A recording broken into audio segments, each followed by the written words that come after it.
ప్రభు యేసుక్రీస్తు నామములో మీ అందరికీ శుభములు. సామాన్య 16వ సోమవారము.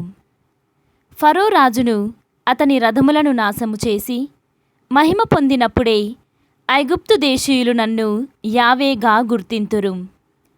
మొదటి పట్టణము నిర్గమకాండము 14వ అధ్యాయము 5వ వచనము నుండి 18వ వచనం వరకు. ఐగుప్తు దేశ ప్రభువైన ఫరోకు ఇశ్రాయేలీయులు తప్పించుకొని పోయిరని తెలిసెను. అతడు అతని కొలువువారు ఇశ్రాయేలీయుల విషయమున మనసు మార్చుకొనిరి. బానిసతనము నుండి ఇశ్రాయేలీయులను ఏల తప్పించుకొని పోనిచ్చితిమి అని వారు చింతించిరి.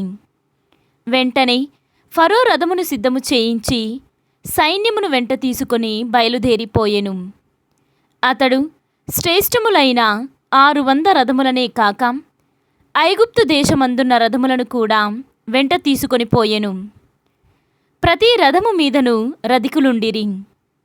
యావే ఐగుప్తు దేశ ప్రభువగు ఫరోను కఠినాత్మునిగా చేసెను. అతడు విజయ గర్వముతో వెడలిపోవు ఇశ్రాయేలీయులను వెన్నాడెను. ఫరో అశ్వబలము, అశ్వికులు, రథబలము, కాల్బలము ఇశ్రాయేలీయులను తరుముచు పిహారోతు సమీపమున బల్సేఫోనునకు ఎదురుగా సముద్రము ఒడ్డున వారు విడిది చేసియున్న చోటికి వచ్చెను. ఐగుప్తు దేశీయులు ఫరో రాజుతో తమ్ము వెన్నాడ వచ్చిరని ఇశ్రాయేలీయులు గుర్తించిరి. వారికి మిక్కిలి భయము కలగగా యావేకు మొరపెట్టుకొనిరి. ఇశ్రాయేలీయులు మోషేతో, ఐగుప్తు దేశములో మమ్ము పూడ్చిపెట్టుటకు చోటు కరువైనదా?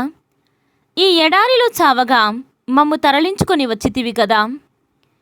నీవు ఐగుప్తు దేశము నుండి మమ్ము తీసుకొని వచ్చి ఒరగబెట్టినది ఏమున్నది? మా జోలికి రావలదు, మేము ఐగుప్తు దేశీయులకు చాకిరీ చేయుదుము అని ఆ దేశమున్నప్పుడే చెప్పలేదా? ఇప్పుడు ఈ ఎడారిలో చచ్చుట కంటే ఐగుప్తు దేశీయులకు ఊడిగము చేయుట మేలు కదా అని అనిరి. దానికి మోషే వారితో, భయపడకుడు, గట్టిగా నిలబడుడు. మిమ్ము రక్షించుటకు యావే ఏమి చెయ్యునో వారు ఈనాడే కన్నులారా చూడగలరు. ఈనాడు మీరు చూచుచున్న ఈ ఐగుప్తు దేశీయులను ఇక ముందెన్నడూ చూడబోరు. యావే మీ పక్షమున పోరాడును, మీరు కదలక మెదలక ఉండుడు అని అనెను. యావే మోషేతో, నీవు నాకు మొరపెట్టనేలా? ముందునకు నడువుడని ఇశ్రాయేలీయులలో చెప్పుము. నీ కర్రను ఎత్తుము, సముద్రము మీదికి చేతిని చాపుము, దానిని పాయలుగా చేయుము. ఇశ్రాయేలీయులు సముద్రము నడుమ పొడి నేల మీద నడిచిపోయేదరు. ఇక నేనందువా ఐగుప్తు దేశీయులను కఠినాత్ములుగా చేయుదును. అందుచే వారు ఇశ్రాయేలీయులను తరుముదురు. ఫరో రాజును అతని రథబలమును, అశ్వబలమును, కాల్బలమును చికాకుపరచి మహిమను తెచ్చుకొందురు. ఫరో రాజును అతని రథములను, అశ్వములను, సైన్యములను నాశనము చేసి మహిమ పొందినప్పుడే ఐగుప్తు దేశీయులు నన్ను యావేగా గుర్తింతురు అని చెప్పెను. ఇది ప్రభువాక్కు. సర్వేశ్వరునికి వందనములు. భక్తి కీర్తన. ప్రభుని గూర్చి గానము చేయుదము, ఎందుకన ఆయన మహిమపూరితుడు. ఈనాటి సువిశేషము పునీత మత్తయి గారు వ్రాసిన సువిశేషము 12వ అధ్యాయము 38వ వచనము నుండి 42వ వచనము వరకు. బోధకుడా, నీవు ఒక గుర్తును చూపవలయనని మేము కోరుచున్నాము అని కొందరు ధర్మశాస్త్ర బోధకులు, పరిసయ్యులు యేసుతో పలికిరి.